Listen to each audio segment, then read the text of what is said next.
डर क्यों पैदा होता है, ये सबसे इंपॉर्टेंट फैक्टर है। और जो आदमी डरता है किसी भी चीज़ से, तो समझें कि वो कामयाब इसलिए नहीं हो पाता क्योंकि उसको एक डर होता है कि यार ये हो जाएगा, मैं रिस्क नहीं ले रहा, ये मसला हो जाएगा, नहीं यार ये तो काम करना ही नहीं है, उसको एक डर होता है। तो अब वो जो डर है वो पैदा क्यों होता है, सवाल तो ये है। 3 अक़साम है इसके पैदा होने की। पहली वजह ये है कि आपने ऐसा कुछ देख लिया होता है, सुन लिया होता है, आपके सामने कोई ऐसी प्रैक्टिकल एग्जांपल आ जाती है। मिसाल के तौर पे एक दोस्त था, मैंने कहा यार तुम इतने काबिल हो, तुम नर्सिंग के शोबे में था और बेशुमार अपॉर्चुनिटीज़, यानी 22 लाख रुपए तनख्वाह है नर्स की, बताएं। तो मैंने कहा तुम कुवैत चले जाओ, फलानी जगह चले जाओ।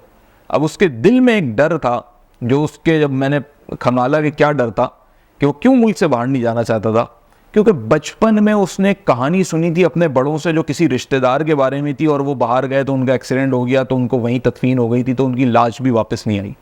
अब वो एक डर बचपन का उसके जहन में बैठा हुआ है। अब जहाँ लगे वो दौर, जिस दौर की कहानी थी 1980-90 की, ना टेक्नोलॉजी थी, ना राब्ते होते थे। अब आज की दुनिया कुछ और है, लेकिन उसका ये डर उसको आगे नहीं बढ़ने दे रहा। तो पहली किस्म तो ये हो जाती है कि आपने कोई ज़िंदगी में ऐसा कुछ देख लिया होता है, सुन लिया होता है, जो आपके साथ नहीं हुआ होता, लेकिन आपके जहन में, खोपड़ी में वो बैठ जाता है, और अब आप उसकी वजह से अपने फैसले नहीं ले पाते हैं। दूसरा जो डर का बड़ी एक बुनियादी रीज़न है, एक सबब है, वो ये है कि आपकी ज़िंदगी के अंदर कुछ दूसरा ऐसा मामला हो जाता है, यानी वो चीज़ नहीं होती, कुछ दूसरा ऐसा मामला होता है जो बड़ा एक फेलियर पैदा करता है। फॉर एग्जाम्पल, एक आदमी है, उसकी ज़िंदगी के अंदर एक ऐसा एक्सीडेंट हो गया, कुछ ऐसा मामला हो गया कि अब वो जो भी चीज़ ऐसी है जिसमें उसकी फ़िज़िकल एक्टिविटी है, तो वो डर रहा है उससे, जबकि वो उस फील्ड में नहीं हुआ, वो उस जगह पे नहीं हुआ। यानी बहुत सारे लोग जो हैं वो बाइक नहीं चला पाते इस डर की वजह से। कभी उनकी ज़िंदगी में कुछ ऐसा हो चुका होता है कि वो सोचते हैं ये करूँगा तो ये भी हो जाएगा, तो ये भी एक डर की एक कैफियत है। और जो तीसरे किस्म का डर है वो ऐसा है कि उसमें किसी ने आपको बाकायदा डराया है, और वो किसने डराया होता है, वो लोगों ने डराया होता है, यानी उस चीज़ को करने नहीं दिया जा रहा होता आपसे। मिसाल के तौर पे आपकी एकेडमिक लाइफ में अच्छा भला आपका एक मामला चल रहा होता है, लेकिन आपका एक कॉम्पिटिटर पैदा हो जाता है जो आपसे अच्छे मार्क्स लेने लगता है, आपसे आपकी पोजीशन लेने लगता है। अब ये फेयर बैठ रहा है आपके दिल के अंदर।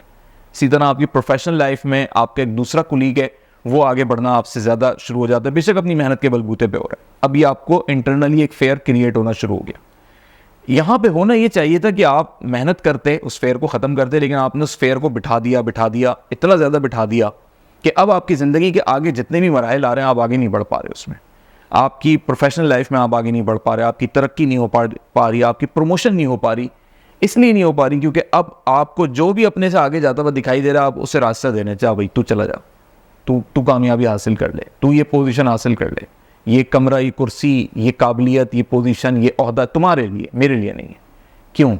क्यों पीछे हट रहे हो? इसलिए कि वो जो पीछे लोगों ने माजी में तुम्हारे साथ ऐसे काम कर दिए हैं कि तुम्हारे दिल के अंदर जो तुम्हें स्ट्रगल से वो डर मिटाना था, वो तुम नहीं मिटा सके। तो ये तीनों अक़साम के डर जो हैं वो आपको आगे नहीं बढ़ने देते। अब अगर कोई अपनी ज़िंदगी की इस कैफियत में, इस दौर में, वो कहता है कि मैं डर निकालना भी चाहता हूँ और अब मैं माजी में तो नहीं जा सकता, मैं क्या करूँ डर निकालने के लिए? तो उस डर को निकालने के लिए आपको उससे लड़ना पड़ेगा। ये हाथापाई वाला लड़ना नहीं है, ये वो डर है कि अच्छा जिस चीज़ से आप डर रहे हो ना, आपको वही चीज़ करनी पड़ेगी कम से कम एक दफ़ा। जिस चीज़ से भी आप डर रहे हो, तो होगा ये कि या तो वो डर आपका निकल जाएगा क्योंकि आप एकदम उस पर हावी आ जाओगे और आप कहोगे यार ये तो बस एक इल्यूजन था, मैं बिला वजह डरता था। या दूसरी कंडीशन ये होगी कि वो डर आपके सामने अपने कुछ पॉइंट्स छोड़ जाएगा। आप हो सकते कामयाब नहीं हो उस डर को निकालने में, यानी आप जो है मज़ीद घबरा जाओ, एंजाइटी में आ जाओ कि यार ये मैंने क्या कर लिया। लेकिन आपको वो अपने कुछ ऐसे पॉइंट्स दे जाएगा कि जिससे आपको ये समझ आ जाएगा कि नेक्स्ट टाइम जब मैं ये करूँगा तो मैं इसके ऊपर हावी आ जाऊँगा, इस डर को मैं तोड़ दूँगा।